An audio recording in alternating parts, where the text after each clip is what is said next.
ज्यावेळी या जिल्ह्यावरती नारायण राणेंचं एक छत्री राज्य होतं, अंमल होता, त्यावेळी सर्वसामान्य लोकांना आपली तक्रार घेऊन जायला, आपली बाजू मांडायला कुठलीही वाव नव्हता. हम करे सो कायदा या पद्धतीनं हा जिल्हा चालत होता.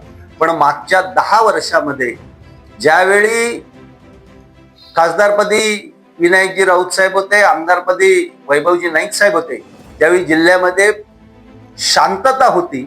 आणि सगळ्यात महत्वाची गोष्ट की या गावगुंडांच्या म्हणजे जे आरोप बाबा मुंडकर यांनी दत्ता सामंतांवरती केले, ही जी काही सगळी फळी आहे, ठेकेदार लॉबी आहे, त्याच्याबरोबर इतर सगळी या गावगुंडांच्या जाचाला, त्रासाला जनता कंटाळलेली होती. आणि म्हणून त्यांनी शिवसेनेवरती विश्वास दाखवलेला होता.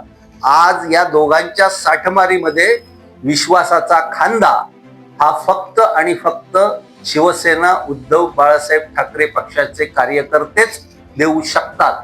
आणि हा विचार मालवणच्या मतदारांनी केला पाहिजे. उद्या जर काही निराळ्या भानगडी झाल्या तर त्याच्यासाठी म्हणून तुम्हाला एक विश्वासाचा खांदा जो शिवसेना उद्धव बाळासाहेब ठाकरे पक्षाचा कार्यकर्ता म्हणून तुमच्या सोबत राहील, एवढंच या निमित्तानं आपल्या निदर्शनास आणून देतो. जय हिंद, जय महाराष्ट्र.